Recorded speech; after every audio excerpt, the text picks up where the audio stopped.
las cuatro nobles verdades budistas y las enseñanzas del Bhagavad Gita.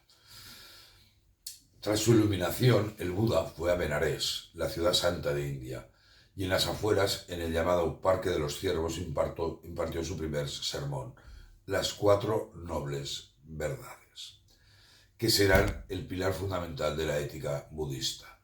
El budismo enfatiza en el desapego y la meditación para extinguir el sufrimiento y alcanzar la iluminación, el nirvana, mientras que el Gita promueve el deber, la devoción, el conocimiento y la acción sin apego para alcanzar el moksha, la liberación, la unión de Atman con Dios. Soy Pedro Norell, traductor y experto en el Bhagavad Gita. Si te haya gustado este vídeo, compártelo, coméntalo, suscríbete a mi canal para que esta información pueda llegar a la mayor gente posible. Básicamente, vamos a ver un poco las diferencias. El sufrimiento en el budismo es causado por el apego y el deseo, mientras que en el hinduismo, en el Bhagavad Gita, se supera con el conocimiento del verdadero yo, de tu alma, de tu parte infinita.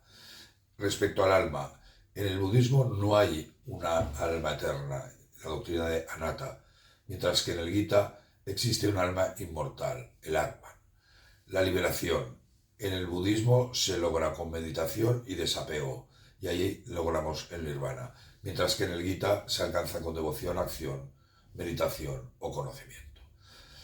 Respecto a Dios, en el budismo no hay un Dios creador supremo, y en el hinduismo Krishna es la encarnación de Dios, de Vishnu, y nos guía hacia la liberación.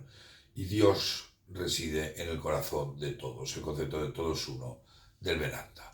Vamos a ver las cuatro nobles verdades. La primera noble verdad, la vida es sufrimiento, dukkha en sánscrito. Sufrimiento debe entenderse como, y abro comillas, el dolor que en algún grado anima toda existencia finita. Son palabras de Huston Smith, que escribió un maravilloso libro que se llama Las religiones del mundo. En el hinduismo, el sufrimiento del hombre proviene de su ignorancia respecto a su propio ser, y solo se elimina mediante el conocimiento, el Atman Jnana. El nacimiento también provoca sufrimiento, porque es en nuestro cuerpo humano en donde lo experimentamos. Hasta que no logremos la liberación, el moksha, el interminable ciclo de renacimientos, el samsara, nos provocará sufrimiento.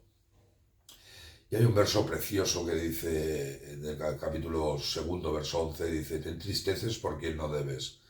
Vanas palabras de sabiduría dices. El sabio ni se lamenta por los muertos ni por los vivos.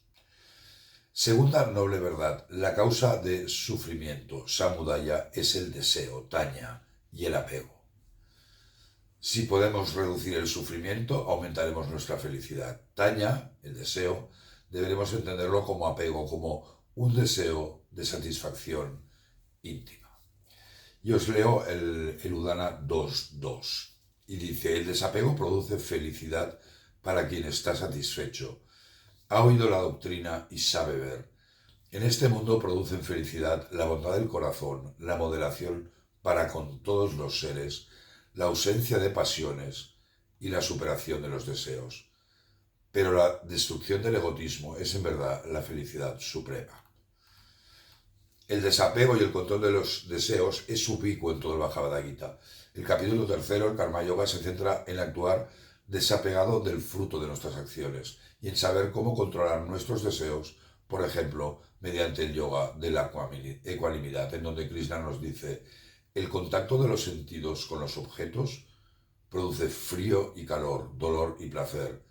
Estas experiencias van y vienen, son finitas, son permanentes, no son permanentes, por lo tanto, sopórtalas. Y hay varios versos interesantes sobre el control de los sentidos. Otro precioso es: así como el ignorante trabaja pegado a la acción, así el sabio debe actuar sin apego, deseando el bienestar del mundo. Este es el verso 3.25. Vayamos por la tercera noble verdad. Si superamos el deseo egoísta y el apego, podremos eliminar el sufrimiento, nirodha. Consecuentemente, con la segunda verdad, la tercera nos dice que el sufrimiento puede ser vencido. Tal como dijo Buda, esta es, oh monjes, la noble verdad sobre la supresión del sufrimiento.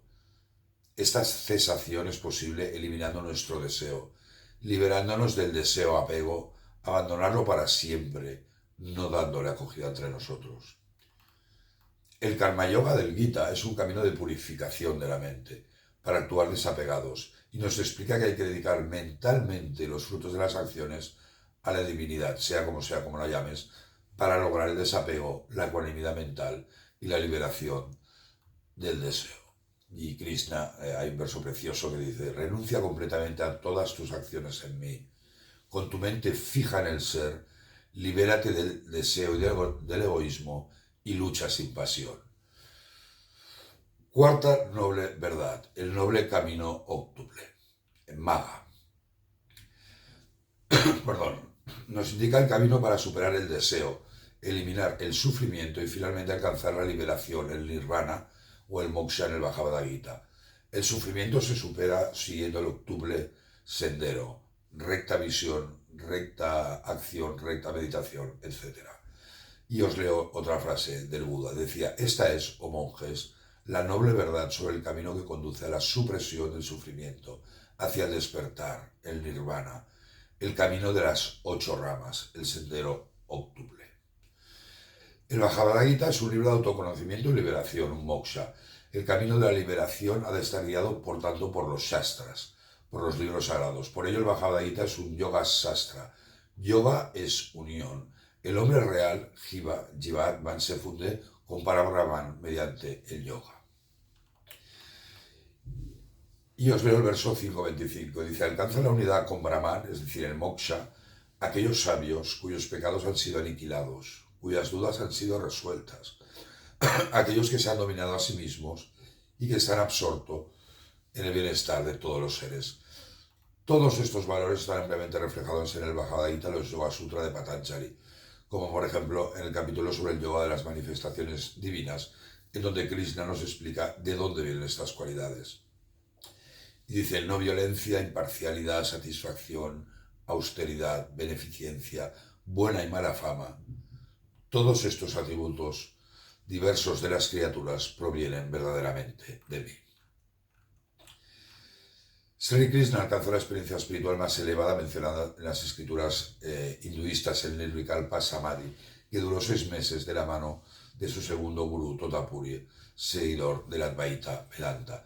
Y Ramakrishna decía, Ramakrishna, si lo conocéis, aquí lo tenemos, decía: en Samadhi uno alcanza el conocimiento de Brahman, uno realiza Brahman. En ese estado todo razonamiento cesa y el hombre enmudece. No tiene poder para describir la naturaleza de Brahman.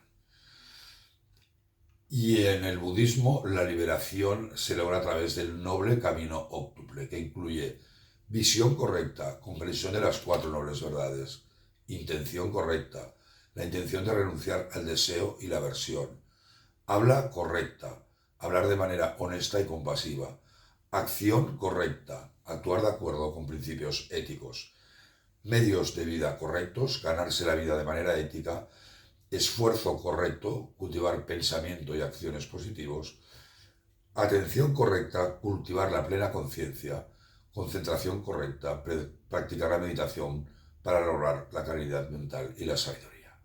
Recordad que esto es solo un resumen de lo que vais a encontrar en la asignatura sobre budismo y Bhagavad Gita. Muchísimas gracias. Om Namaste.